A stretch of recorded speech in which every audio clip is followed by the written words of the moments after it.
Hola, buenos días. Como había dicho, voy a subir un video, pero va a tener que ser en dos partes. En la primera voy a explicar lo que se va a escuchar en la segunda parte y es con la idea de poder expresar una forma de repudio a la actitud que ha tenido el obispo católico Esati y el obispo católico Errázuriz ante la demanda que pusieron los denunciantes del caso Caradima. Y en esta respuesta que han tenido estos dos obispos se demuestra su inhumanidad, su falta de solidaridad y su falta de la verdad. Voy a explicar lo que van a escuchar después en el otro video. Todos los presbíteros, o lo que las personas llaman sacerdotes católicos, están suscritos a un lugar en específico y ese lugar se llama diócesis. Una de las personas que yo estoy denunciando, en este caso Humberto Enríquez, él estaba suscrito, estaba lo que se llama técnicamente incardinado en la diócesis de Valparaíso. Por tanto, él se debía al obispo de la época, independiente que él se formó en el Seminario Pontificio Mayor de Santiago, de la diócesis de Santiago, y fue llamado por el obispo Valenzuela a formar parte nuevamente del clero de Valparaíso, y en ese llamado él fue también aceptado y recibido y evaluado por el obispo Javier Prado. Una vez que el obispo Valenzuela y el obispo Prado lo ordenaron sacerdote, él continuó recibiendo visitas del obispo Caro y otros obispos que pertenecían a lo que él llamaba una cofradía. Bueno, les vuelvo a repetir que el obispo, el presbítero Enríquez, una de las personas que yo denuncio, estaba incardinado en la diócesis de Valparaíso. Por tanto, él debía trabajar solo en esa diócesis, debía cumplir las órdenes que el obispo le mandase y además él debía trabajar en las parroquias que le fueran asignadas.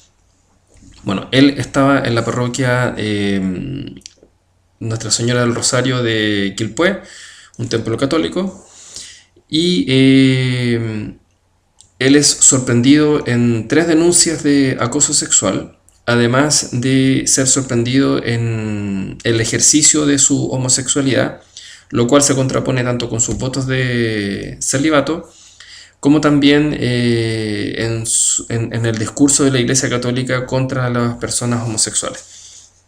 Bueno, dentro de ese proceso en que él es sorprendido y es denunciado incluso por sus compañeros de seminario de Santiago, denuncias que llegaron al obispo Camilo Vidal, el presbítero Enríquez mantiene no solo el ejercicio de su afectividad homosexual, sino que también de su actividad homosexual ejerciendo su sexualidad. Él, en paralelo a eso, comienza a tener temas relacionados con índoles económica y extorsión mental y psicológica a personas para obtener dinero y recursos. Dentro de ese proceso, del cual tenía conocimiento el presbítero Jaime da Fonseca y por ende los obispos de la época, él tiene un coma diabético y dentro de ese coma él es encerrado en una clínica a escondida de su familia sin que nadie pudiese ayudarlo ni asistirlo. La idea era quedarse con los bienes que él se había adquirido y que quedase en silencio el tema de las denuncias que ya habían, de las cuales yo no tenía conocimiento, con respecto a sus actividades tanto homosexuales, que para la Iglesia Católica es algo negativo, y también el hecho de que no cumplía el celibato y tenía actitudes muy escandalosas para el resto de la Iglesia Católica. Bueno, él, estando internado, me lo comunica un presbítero que es psicólogo, su nombre es Mauricio.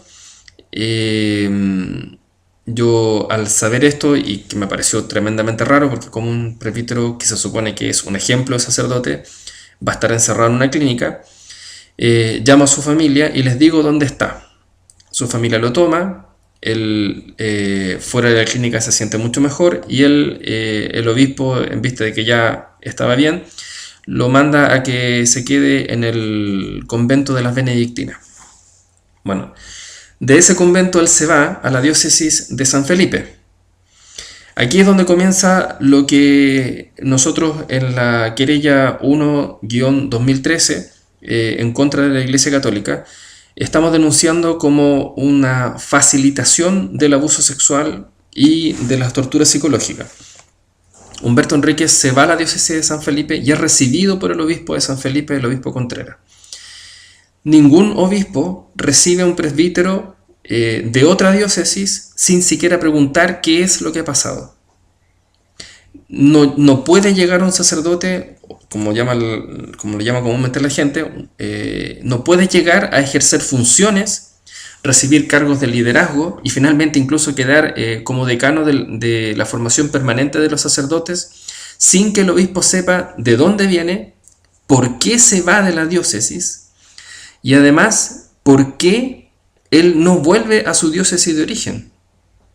Porque también hay que tener claro, no le sobran sacerdotes a la Iglesia Católica. Le faltan, tiene un déficit aproximadamente del 90% de presbíteros.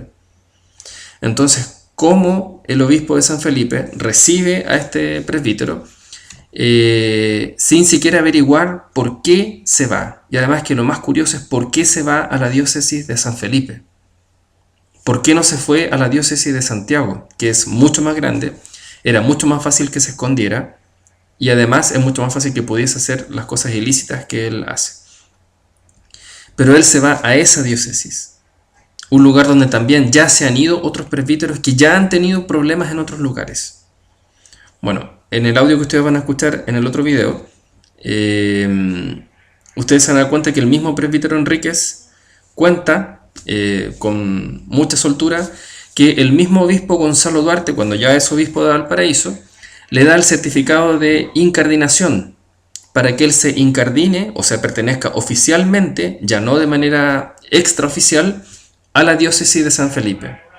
Si el obispo Duarte ya tenía más de 3 denuncias con respecto a abusos sexuales de Humberto Enríquez, estamos hablando antes de mi denuncia judicial y el intento de denuncia religiosa, el obispo Duarte le dio el certificado, le dio el permiso para que él se quedara en San Felipe. Y ellos tuvieron una conversación previa. 2 personas que se supone que no se podían ver por el tema de los acosos mutuos y las denuncias mutuas. ¿Cómo es posible que el obispo Duarte, habiendo recibido denuncias de seminaristas, habiendo recibido cartas de los ex compañeros de seminario del presbítero Enrique, aún así no lo rebajase al estado laical, sino que lo premiara para que Enríquez pudiera recibir más cargos en la diócesis de San Felipe? Eso es lo que nosotros denunciamos como una confabulación, una ayuda, una facilitación al abuso sexual. Bueno, no doy más la lata, voy a parar ahora porque hay que grabarlo y que se pueda subir. Y en la segunda parte van a poder escuchar el audio de la misma boca de Enríquez, donde ustedes van a poder ver y entender lo que les he tratado de explicar. Perdón por lo largo, pero es que yo no soy bueno para editar videos y entre el trabajo y otras cosas es complicado tratar de acortar las ideas. Así que si los lateo un poco, me disculpan. Nos vemos en el siguiente video.